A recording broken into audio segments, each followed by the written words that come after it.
बगुला भगत और केकड़ा की कहानी। Hello friends, welcome to my channel Hindi कहानियाँ। एक वन प्रदेश में एक बहुत बड़ा तालाब था। हर प्रकार के जीवों के लिए उसमें भोजन सामग्री होने के कारण वहाँ नाना प्रकार के जीव, पक्षी, मछलियाँ, कछुए और केकड़े आदि वास करते थे। पास में ही बगुला रहता था, जिसे परिश्रम करना बिल्कुल अच्छा नहीं लगता था।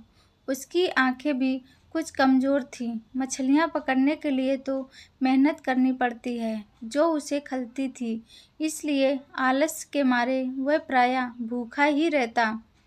एक टांग पर खड़ा यही सोचता रहता कि क्या उपाय किया जाए कि बिना हाथ पैर हिलाए रोज भोजन मिले। एक दिन उसे एक उपाय सूझा, तो वह उसे आजमाने बैठ गया। बगुला तालाब के किनारे खड़ा हो गया और लगा आंखों से आंसू बहाने। एक केकड़े ने उसे आंसू बहाते देखा, तो वह उसके निकट आया और पूछने लगा, मामा, क्या बात है? भोजन के लिए मछलियों का शिकार करने की बजाय खड़े आंसू बहा रहे हो? बगुले ने जोर की हिचकी ली और भर्राए गले से बोला, बेटे, बहुत कर लिया मछलियों का शिकार। अब मैं यह पाप कार्य और नहीं करूँगा। मेरी आत्मा जाग उठी है, इसलिए मैं निकट आई मछलियों को भी नहीं पकड़ रहा हूँ। तुम तो देख ही रहे हो। केकड़ा बोला, मामा, शिकार नहीं करोगे, कुछ खाओगे नहीं तो मर नहीं जाओगे? बगुले ने एक और हिचकी ली। ऐसे जीवन का नष्ट होना ही अच्छा है बेटे। वैसे भी हम सबको जल्दी मरना ही है। मुझे ज्ञात हुआ है कि शीघ्र ही यहाँ 12 वर्ष लंबा सूखा पड़ेगा। बगुले ने केकड़े को बताया कि यह बात उसे एक त्रिकालदर्शी महात्मा ने बताई है, जिसकी भविष्यवाणी कभी गलत नहीं होती। केकड़े ने जाकर सबको बताया कि कैसे बगुले ने बलिदान व भक्ति का मार्ग अपना लिया है और सूखा पड़ने वाला है। उस तालाब के सारे जीव, मछलियाँ, कछुए, केकड़े, बतखे व सारस आदि दौड़े दौड़े बगुले के पास आए और बोले, भगत मामा, अब तुम ही हमें कोई बचाव का रास्ता बताओ, अपनी अक्ल लड़ाओ। तुम तो महाज्ञानी बन ही गए हो। बगुले ने कुछ सोच कर बताया कि वहाँ से कुछ कोस दूर एक जलाशय है, जिसमें पहाड़ी झरना बहकर गिरता है। वह कभी नहीं सूखता। यदि जलाशय के सब जीव वहाँ चले जाएं, तो बचाव हो सकता है। अब समस्या यह थी कि वहाँ तक जाए कैसे। बगुले भगत ने यह समस्या भी सुलझा दी। मैं तुम्हें एक एक करके अपनी पीठ पर बिठाकर वहाँ तक पहुँचाऊँगा, क्योंकि अब मेरा सारा शेष जीवन दूसरों की सेवा करने में गुजरेगा। सभी जीवों ने गदगद होकर बगुला भगत जी की जयकारे के नारे लगाए और अब बगुला भगत के पाँव 12 हो गए।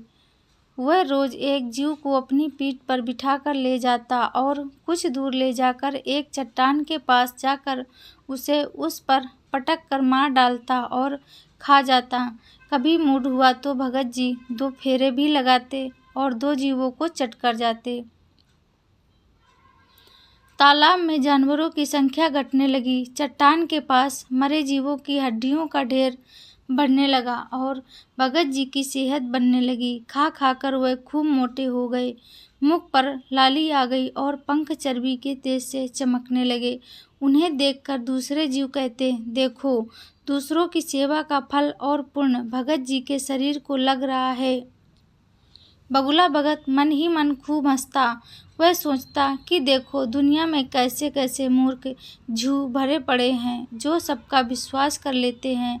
ऐसे मूर्खों की दुनिया में थोड़ी चालाकी से काम लिया जाए तो मज़े ही मज़े हैं। बिना हाथ पैर हिलाए खूब दावत उड़ाई जा सकती है। संसार से मूर्ख प्राणी कम करने का मौका मिलता है।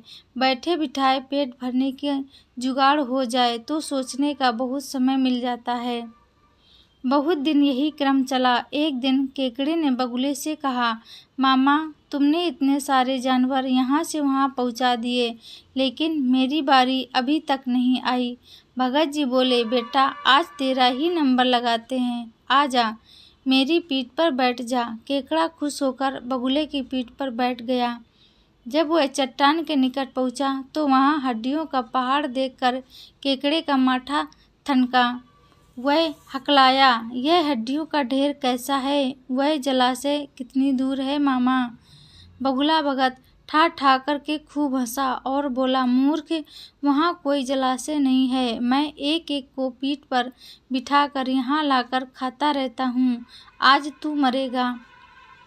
केकड़ा सारी बात समझ गया। वह सिरहर उठा, परंतु उसने हिम्मत न हारी और तुरंत अपने जंबूर जैसे पंजों को आगे बढ़ाकर उनसे दुष्ट बगुले की गर्दन दबा दी और तब तक दबाए रखी जब तक उसके प्राण पखेरु उड़ ना गए।